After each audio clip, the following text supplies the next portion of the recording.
नमस्कार, आप देख रहे हैं एसबीटी न्यूज। पेश है 17 सितंबर शनिवार सुबह 8 बजे राजस्थान की बड़ी खबरें। राजस्थान के मुख्यमंत्री अशोक गहलोत ने राज्य में राजीव गांधी ग्रामीण ओलंपिक खेलों को बड़ा आयोजन बताते हुए कहा है कि राजस्थान ने वो काम किया है जो अब तक किसी ने नहीं किया और इनमें किसी तरह की कोई राजनीति नहीं है और सभी वर्ग एवं उम्र के लोग शामिल हुए हैं। सीएम गहलोत ने शुक्रवार को भीलवाड़ा जिले की बिगोद कस्बे में ब्लॉक स्तरीय राजीव गांधी ग्रामीण ओलंपिक खेल के समापन समारोह को संबोधित कर रहे थे। उन्होंने कहा कि इतने बड़े आयोजन के लिए इन खेलों में सबने मिलकर एक दूसरे की मदद की है। इसमें सभी जाति बिरादरी के लोग शामिल हुए हैं। इन खेलों में 30 लाख खिलाड़ियों ने हिस्सा लिया, जो बड़ी बात है। राजस्थान में पिछले 3 दिन से एक्टिव रहा मानसून शुक्रवार से सुस्त पड़ने लगा। वहीं जयपुर में शुक्रवार शाम को 5 बजे अचानक तेज बारिश हुई। घने बादल छाने के साथ तेज आंधी चलने लगी। बारिश से सड़कों पर जगह जगह पानी भर गया। मौसम का ये असर जयपुर शहर के अलावा ग्रामीण हिस्सों में Ajmer road, Kalwar road, Sikar bypass पर भी देखने को मिला। जयपुर के जेएनएन मार्ग, Tonk road, Jhotwara, MI road, Gopalpura bypass, Mahesh Nagar, Vaishali Nagar, CC road समेत कई जगहों पर आंधी के साथ ही बारिश हुई।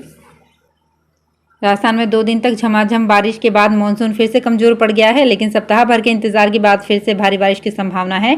मौसम विभाग की माने तो बंगाल की खाड़ी में फिर से कम दबाव का क्षेत्र बनेगा और राजस्थान में 23 सितंबर से मौसम बदलेगा।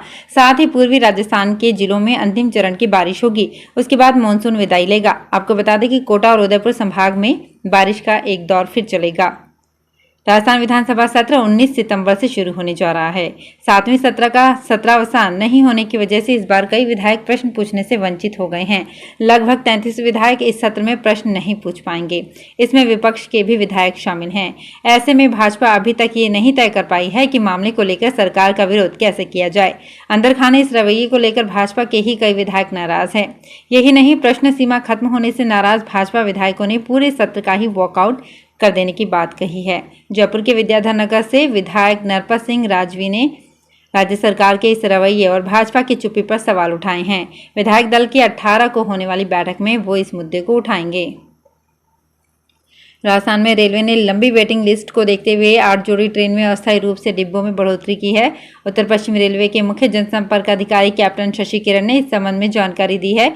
उन्होंने बताया कि Bikaner, Dadar, Bikaner, Udaipur city, Delhi Sarai Rohilla, Udaipur city, Delhi Sarai Rohilla, Bikaner, Delhi Sarai Rohilla, Udaipur city, Khajuraho, Udaipur city, Jodhpur Sabarmati, Jodhpur Sabarmati, Jaisalmer Sabarmati rail सेवा, जम्मू तवी जैसलमेर जम्मू तवी रेल सेवा के साथ ही जम्मू तवी बाड़मेर जम्मू तवी रेल सेवा में अस्थायी रूप से कुछ बढ़ाए गए हैं। पंडित दीनदयाल उपाध्याय स्मृति समारोह समिति की ओर से 25 सितंबर को उपाध्याय की 106वीं जयंती पर समारोह जयपुर में धानक्या रेलवे स्टेशन स्थित पंडित दीनदयाल उपाध्याय राष्ट्रीय स्मारक स्थल पर उनकी स्मृति में व्याख्यान का आयोजन किया जाएगा। समिति अध्यक्ष प्रोफेसर मोहन लाल छिपा ने शुक्रवार को प्रेस वार्ता में बताया कि व्याख्यान के मुख्य वक्ता केंद्रीय मंत्री नितिन गडकरी होंगे। अध्यक्षता आरएसएस के क्षेत्र संचालक डॉक्टर रमेश अग्रवाल करेंगे। इस दौरान भाजपा के संगठन महामंत्री चंद्रशेखर सहित अन्य लोगों ने कार्यक्रम के पोस्टर का विमोचन किया। लोकसभा अध्यक्ष ओम बिरला 1 दिवसीय यात्रा पर शुक्रवार को जोधपुर पहुंचे। बिरला का जोधपुर पहुंचने पर जोरदार स्वागत किया गया। स्वागत के दौरान यहां धक्का मुक्की भी हुई। इसके बाद सर्किट हाउस में भी स्वागत करने और मिलने वालों की भीड़ उमड़ पड़ी। केंद्रीय जल शक्ति मंत्री गजेंद्र सिंह शेखावत, भाजपा शहर जिलाध्यक्ष देवेंद्र जोशी, नगर निगम दक्षिण की महापौर वनिता सेठ सहित कई भाजपा नेताओं ने उनका स्वागत किया। बिरला ने यहां कई कार्यक्रमों में भाग लिया। जलवायु परिवर्तन, ग्लोबल वार्मिंग और ओजोन परत में बढ़ रहे छिद्र के नुकसान की खबरों के बीच एक अच्छी खबर है। राजस्थान के सीकर जिले में पिछले 2 सालों में हरियाली बढ़ी है। भारतीय वन सर्वेक्षण की ओर से जारी India state of forest report 2021 के अनुसार जिले में कुल वन क्षेत्र और ट्री कवर एरिया के लिहाज से 31 किलोमीटर क्षेत्र में बढ़ोतरी हुई है। विभाग ने 2005 से अब तक जिले में 91,67,878 पौधे लगाए हैं। इन पौधों की देखरेख और सार संभाल का नतीजा है कि पौधों का जीवितता प्रतिशत औसतन 75% से ज्यादा रहा है। राजस्थान भाजपा इन दिनों मिशन मोड पर है। प्रदेश नेतृत्व के निर्देशों पर पार्टी के तमाम मोर्चे सक्रिय दिखाई दे रहे हैं। इसका अंदाजा इस बात से लगाया जा सकता है कि कुछ एक मोर्चों को छोड़कर लगभग सभी मोर्चों की गतिविधियां धीरे धीरे रफ्तार पकड़ने लगी हैं। प्रदेश भाजपा के मोर्चे इन दिनों प्रशिक्षण वर्ग के नाम पर एक्टिव मोड पर आ रहे हैं। इन प्रशिक्षण शिविरों के बहाने पार्टी चुनावी तैयारियों में जुट गई है। दिव्य गुरु आशुतोष महाराज द्वारा संस्थापित व संचालित दिव्य ज्योति जागृति संस्थान के तत्वाधान में 17 से 23 सितंबर तक डालीबाई चौराहा के पास चौपासनी गार्डन में शाम 5 से रात के 9 बजे तक संगीतमय शिव कथा आयोजित की जाएगी। कथा से पूर्व शुक्रवार को कलश यात्रा निकाली गई। कलश यात्रा में नगर निगम दक्षिण की महापौर वनिता सेठ व समाज सेवी रूमा देवी शामिल हुई। बाड़मेर जिले में भारत पाक बॉर्डर से महज 20 किलोमीटर दूर अभय का पार गांव में सरकारी अल्पसंख्यक गर्ल्स आवासीय स्कूल का लोकार्पण विधायक अमीन खान ने किया।